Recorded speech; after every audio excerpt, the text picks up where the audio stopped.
understand it. It's a medicine that you need to understand that you need it before you take it. So this is my biggest obstacle. Yes, and how do you evaluate the people that you teach? It depends who wants the evaluation. For example, I do pro bono work. I teach people for free.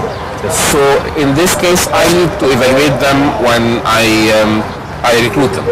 So I do this evaluation by actually checking whether they understand the risk, whether they're committed enough, and whether they have this self-reliance and are willing to learn. But if there's an investor who wants to give them money, he's going to evaluate them very differently. He's going to evaluate how sure he is of getting back his money. If they want to evaluate themselves, it's again different, and so on. So it really depends who wants the evaluation. What are the first advices that you give to your trainees? The first advices. Okay. It's about being ready for the ups and downs. I tell them the worst thing they are going to find in their fridges is not that the fridge is empty. It's that their white cheese became miraculously Roquefort.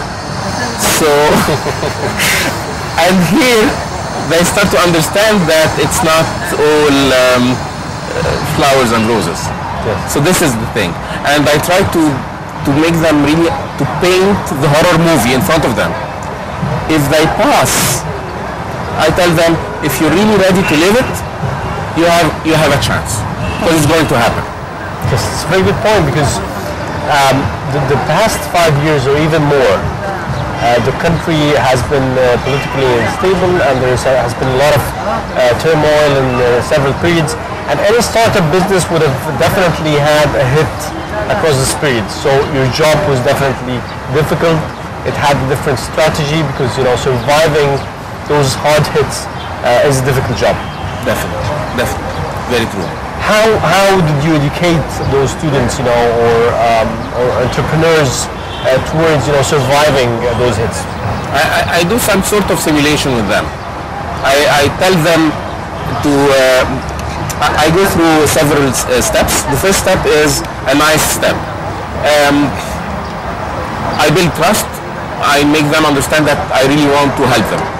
But then very soon, like after the first half day, I start playing devil's advocate and trying to give them test their confidence, yes, to give them blows to their confidence, and then try to hold them. And I see who is robust enough and who is not. So this helps them to understand the real thing. And I try to be really mean with them, like belittling their ideas and telling them in the beginning, I'm going to play investor, I'm going to play your family and friends, because this is where it really hurts. You go to your family and friends and tell them this beautiful idea that someone told you is good, and they tell you, who's going to buy this? I tell them they really need to understand that. Sir, if you allow me to ask, you're mean with your trainees, and you tell them that life is not that cheerful and it's gloomy, and you give them the gloomy side of the story. So how do you expect them cooperate and work with you later? They love me. I don't know why. Actually, it's their problem. It's because you start by building this trust, and then you give them the ugly part.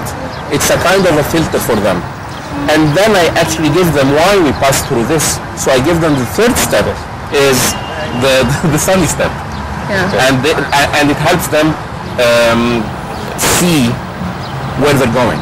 But if they don't know that there's going to be this gloomy part, they're going to the trip without their umbrellas. And when it rains, it really ruins things for them.